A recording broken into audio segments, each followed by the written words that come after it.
بسم الله الرحمن الرحیم. سبق دوم قضیو کی بحث. بدی درس کې به د قضیې تعریف کوي او ورسره د قضیې دوه قسمونه. قضیه هغه مرکب لفظ ته وایي چې د دې ویونکي ته د دروغو یا د رښتیاو نسبت کولی شي. د دروغو یا د رښتیاو نسبت کولی شي. صاحب کتاب چې کوم مثال پیش کړی دی لکه زید قائم، زید کڑا ہے. نو دلته غور کا کو زید حقیقت کې ولاړ وی نو ویون کی تا چا چې دا جمله ویلا نو دته د رښتیاو نسبت کول شي چې او واقعي زید ولاړ دی دا جمله صادقه ده. او کو زید ولاړ نو نو بدی صورت کې ویون کی ته د دروغ نسبت کیږي چې دا زید قائمون، زید باندې د قیام حکم لګي دا دروغ وي. نو ویون کې چې د دروغ نسبت هم کیدل شي یا د رښتیاو نسبت کیدل شي نو داسې قسم جملې تبا جمله خبریه د نحو په اصطلاح کې او د منطقیانو په اصطلاح کې قضیه ویل کیږي. اوس د قضیه کې یو ټکی یاد ساته، دا قضیه لفظ څه کم دی دا د یا په تشدید سره د یا باندې بشد وي قضیه او جمع راځي قضایا لکه هدیه هدیتون او جمع هدایا راځي. نو دا قضیه لفظ دی په عربی کې، اردو کې بس په اسانه سره قضیه ویل کیږي. دویم واو مرکب لفظ ہے، مرکب یې ویلو نو غیر مرکب جملې تی اوته. د دې مثال لکه ضربه، نو په ضربه کې دی کو چرته هو او منلو چې دا هو پکې ضمیر مستتر دی نو بیا خو جی مرکب دی، بیا خو جمله مرکبه شو. او کو چرته هو دی پکې مستتر او نه منلو صرف ضربه لفظ د مراد واغستو نو بیا دا تصور دی. منطقي انداز کې داسې تعبیر هم کول شي چې دا ضربه بشرط شی په درجه کې والی نو بیا مرکب دی او کو بشرط لا شی په درجه کې واخلي نو بیا تصور دی. صحیح شو؟ نو ضربه کې دا خبره شو.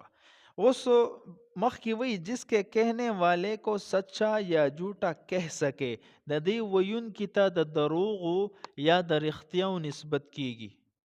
نو د دې ټکی سره ته هغه جملې اوته چې هغه کې صرف انشاوی یعنی جمله انشائیتی وته او هغه جملې چې هغه د شک معنی پرته وي نو په دې صورت کې هم د دې قضیې د تعریف نه جمله انشائیه مو وته او هغه جملې چې د شک شقوق او معنا پکې پرتی وي هغه هم ته وته. نو دا جمله انشائیه او شکیه و غیره جملې ته وته. د فائدې په تور ته یو خبره کومه، دا قضیه کې موږ دا خبر وکا چې بده کې بس صدق یا کذب د دې ویون کې ته د دې سيزونو نسبت کېدلی شي. نو یاد ساته دا ممکنه ده چې بده یو جمله کې د صدق هم وي کذب هم وي، یعنی مختلف اعتبارات ہوتا. زید قائم، نو زید قائم کې دا ممکنه ده چې دا د صادق شي، کله به صادقي کې چې زید ولاړ وي او دې کې دا کذب احتمال هم شته چې به زید ولاړ نه او مول زید قائم. و یاد ساته دا صدق اور کذب دی دوانو کې یو موجود کېدل ضروری دي، چې یو هم موجود شو بل نه بیا بم دې ته قضیه وایو. لکه مثال درته وایم کلمه د توحید چې مونږ وایو لا اله الا الله محمد رسول الله، دا قضیه ده او دې کې صرف اور صرف صدق ته کذب پکې نشته. وګوره یو چیز پکې موجود چې صدق کنه دا هم قضیه ده. دغه رنګه د قران کریم آیات ته ان الله ثالث ثلاثه، کفار وی چې الله رب العزت په دریو خدایانو کې یو دی، یعنی د دریو دریم خدا دی. نو ګوره دا آیات به د حیثیت چې د قران کریم آیات صادق دی ولیکن دا معنی او مطلب صادق ده نه. الله رب العزت یو یعنی صرف یو رب ذوالجلال دی کنه، زیات خدایان دي، یو دی کنه وحده لا شریک رب العالمین صرف اور صرف یو دی. توحید عقیده هم دغه ده. نو ګوره دلته بدی صورت کې چې مونږه دی آیات کې غور وکړو نو دی کې بیا کذب صریح موجود دی. صریح دروغ دی، یعنی درې خدایان نشته په مقدس مکه باندې چې یو پکې الله دی او دوه نور څوک دي. نو کذب صریح نو یا صرف صدق په موجود کیږي یا صرف کذب په موجود کیږي، به هر حال د یو موجود کېدل ضروری دي.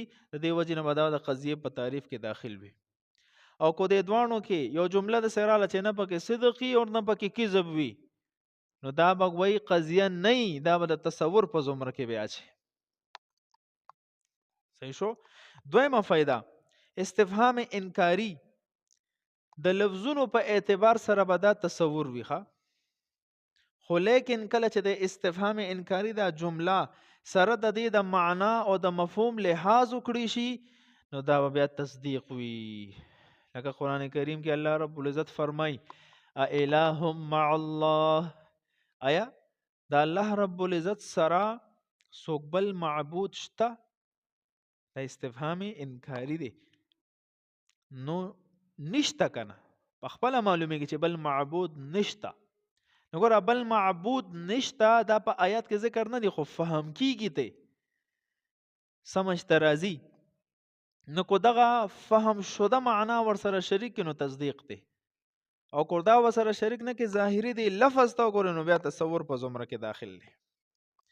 همدغه خبره په استفهام تقریری کې هم ده چې د لفظ په اعتبار سره چې ظاهری لفظ ته وګورئ نو تصور دی، او کنه هغه مفهوم شده معنا چې کم د آیات نه مفهوم کیږي او ورسره مراد واخلي نو بیا تصدیق دی او قضیه ده. لکه قل اے محبوبه ووایه دې قوم ته اُنبئکم بشر من ذلکم النار، آیا تاسو ته د دې نه زیات شر والا څیز وښیمه چې هغه اور دی. استفهام تقریری دی. نو استفهام تقریری ظاهری الفاظ او اعتبار سره به دا تصور وي، خو لیکن چې کله معنا مفهوم مراد واغستل شي بیا به دا تصدیق وي. درېمه خبره ده چې د امر صیغه او د استفهام دا خو به تصور وي، خو کله چې دا امر نه ته تعبیر په جملې خبریه سره وکې یا د استفهام نه تعبیر په جملې خبریه سره وکې نو دا به بیا تصدیق وي.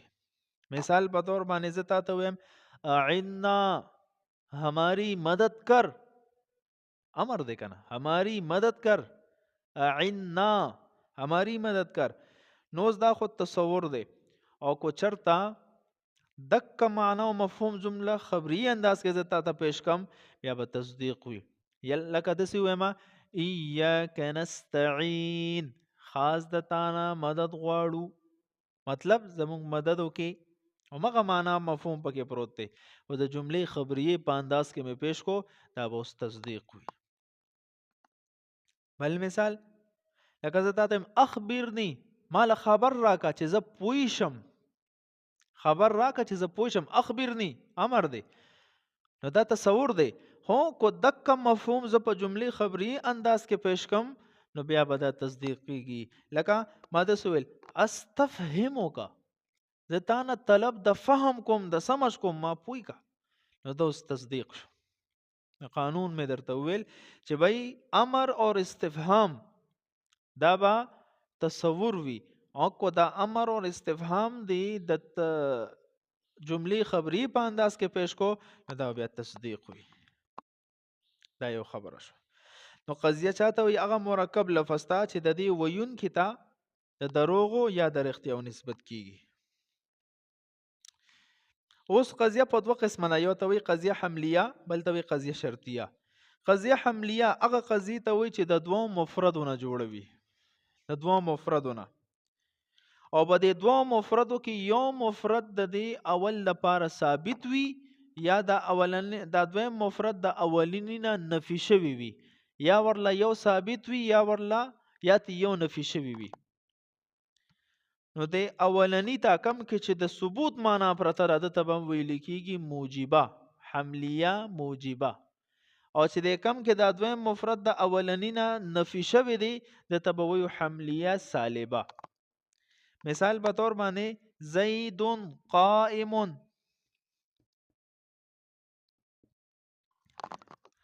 اور زید لیس بقائم. نو بدې کې وګوره دا زید قائم دا جمله ده، قضیه د قضیه او د دوو مرکبونه د دوو مفردونه جوړه ده. د دوو مفردونه یو مفرد دا دی او یو دا دی. نو د تسوی قضیه حملیه دغه رنګ دا هم د دوو مفردونه جوړه ده، زید او دا بقائم دا هم دوو مفردونه جوړه، نو دا هم حملیه ده. نو دویم جز پکې مونږ سو ویل چې په دې حملیه کې به دا یو مفرد د بل دپاره ثابت وي. دلته د زید دپاره قیام ثابت دی که نه؟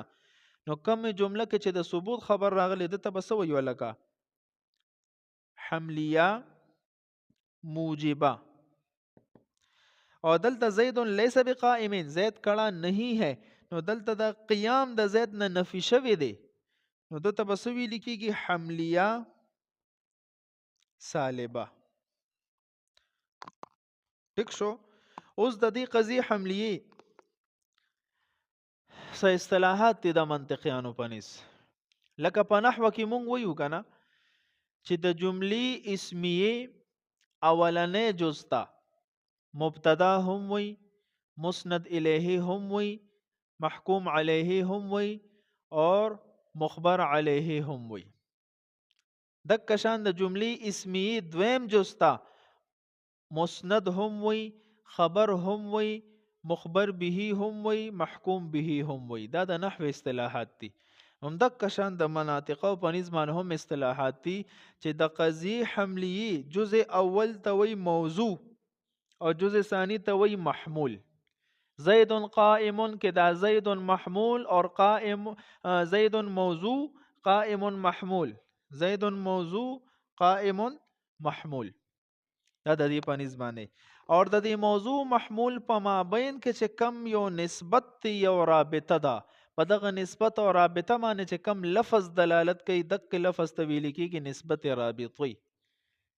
کله کله په جمله کې حذف کېږي، لکه دلته یو ټکی دی زید هو قائم، هو قائم، نو زید موضوع ده قائم محمول ده، دا هو پکې نسبت رابطي دی.